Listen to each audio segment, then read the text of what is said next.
alter your focus.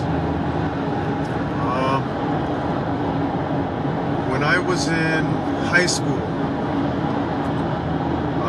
my focus was on anything that could give me any kind of satisfaction, rather than building for my future. Because when I was younger, I thought that my future was so far away. There was no need for me to build for it now. I'd build for it when I get older. So I spent my time playing basketball, knowing that I wasn't going to go to the NBA. I spent my time watching a boatload of television and movies. I'd come home from school and I'd sit down and watch movies. I'd sit down and watch TV. I'd sit down and listen to music. I gave all those things that weren't going to prepare me for anything in the future my focus, instead of giving the things that were going to prepare my future, like my studies, my talents, cultivating new talents that would help me when I get older, at the time that I am now. After years and years and years of giving these things my focus, and I'm at the age that I am now, I'm 30 years old now, I realized that successful people put their focus on things that will make them successful. What I see with a lot of the young people today who give the majority of their time to TV, to music, to all these other things, they're giving their time towards people who are already made themselves successful, and you're helping them to be more successful. Like, you have a favorite TV show. That actor or those actors on that TV show have done everything possible, put in all the hours. They didn't just become famous just because, one day they woke up and became famous. They spent hours and hours and hours on their craft. Some of them even went to school for their craft and studied diligently. The basketball players, the football players, the baseball players, the hockey players, they spent hours and hours and hours a day from their youth working on their craft. What we do is we watch and celebrate their hard work, while we're not doing any kind of hard work to get to the point of success that they've reached. What I realize in my as I'm older now, is that I have to give, if I don't want to sit down and work for somebody and have somebody tell me what to do, if I want to be successful like those people that I was celebrating, whose success I was celebrating, I have to give my craft due diligence.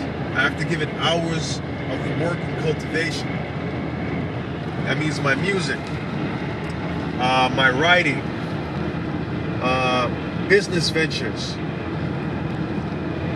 anything that I need to do or want to do in finding success, I have to put due diligence to it. Now, what I see with a lot of young people, a whole lot of young people, they don't see how school is going to make them successful. They know they need school to make them to be successful, but they think that they can coast by and find success. Or their minds have been medicated that you coast by and you'll find a job, an average job, and you can have an average life. We're living in a society where mediocrity, it doesn't cut it anymore. 10 years ago, 20 years ago, you can coast through school and you can get a good $55,000, $60,000 paying job. Now people with master's degrees can't get over $55,000. So for the youth that are coming up now, what are they going to do if they're not being diligent in their studies, or not being diligent and preparing for their future?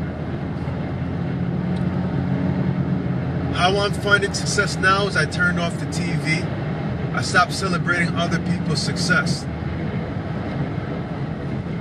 And I, like someone who goes to the gym and works hard to get their body ripped, that's how I'm working with my success story. I turned off the TV and I started writing. I wrote a book, and I'm about to finish a second book, and I'm going to get started on a third. All because my focus has been changed. I decided to alter my focus from where it was before and bring it to another step. I'm working on opening a business, putting my future in my own hands and in the hands of God, because God's, through the hard work that I'm putting out, God will bless it. My message to the young people is that putting the blame squarely on them is not fair.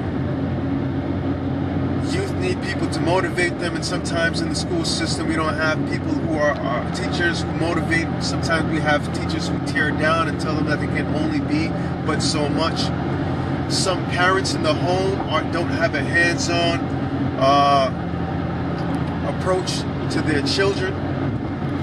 All they have is a dictatorship, or you do what I say and that's that. But when it comes to their future, when it comes to their success, when it comes to their schooling, they don't have a hands-on approach to them. They just tell them that they better do good. And sadly, some of our youth have to take their future into their own hands. And at the end of the day, we're responsible for ourselves. It doesn't matter how young you are, it doesn't matter how old you are. To some degree, you have to take a responsibility for yourself and for your future. That means you need to focus on your future. I'm not saying that you're not supposed to have fun. Enjoy your youth, have as much fun as possible within the realms of decency, within the realms of morality. But focus on 10 years from now, 20 years from now. If you have that kind of focus and you begin preparing from now, when you get to that point, you won't get there and say, what is it that I'm going to do? We have a lot of kids getting out of high school, but they didn't think 4 years down the line when they were a freshman in high school, when I graduate, what am I going to do? What school do I want to go to? What major do I want to take up? We have a lot of kids who, when they graduate from college, when they're a freshman, they weren't thinking about what they're going to do when they get out. The successful people think about what they're doing when they're young. If you look at somebody like LeBron James, he said from his youth, I'm going to make it to the NBA. So he started working from his youth to make it from the NBA. We look at him and we see how great it is that he is, but we don't see the hard work that he puts into it, the hours he spends in the weight room, the hours that he spends in the gym practicing. That makes him separate from everybody else. That makes him more elite than everybody else. I'll tell you a story about Kobe Bryant and how he works at his success. There was a trainer who worked with Team USA, the last Olympics that Kobe Bryant played in. Kobe asked him if he would be able to train him one day. So the trainer said, give me a call. I'll be in my hotel room whenever you're ready to train before we play our game and before practice, let me know. Kobe calls this guy 3 o'clock in the morning and he says, I'm in the gym, I'm throwing up some shots. Can you come in and train me and we can do some weight training? So the guy comes in, Kobe's already been there for 3 hours. He's covered in sweat. So now he comes and they train. They train for 2.5 to 3 hours. The trainer gets up, he says, all right, I'm gonna go back and get some sleep before we go to practice. Now that was from 3 to 6. The trainer went back at 6 o'clock to go to sleep before they went to Team USA practice. He comes back at 10 o'clock for practice. When he gets back, he sees Kobe throwing up some more shots. So he goes over to Kobe and he says to Kobe, it was a good workout. You know, I didn't get that much sleep. I'm still tired. How was your sleep? And Kobe looked at him confused and said, I didn't sleep. I've been here all day. From 3 a.m. to 10 a.m., Kobe was in the gym practicing by himself. Then he went to Team USA practice afterwards, which is another 3.5 hours.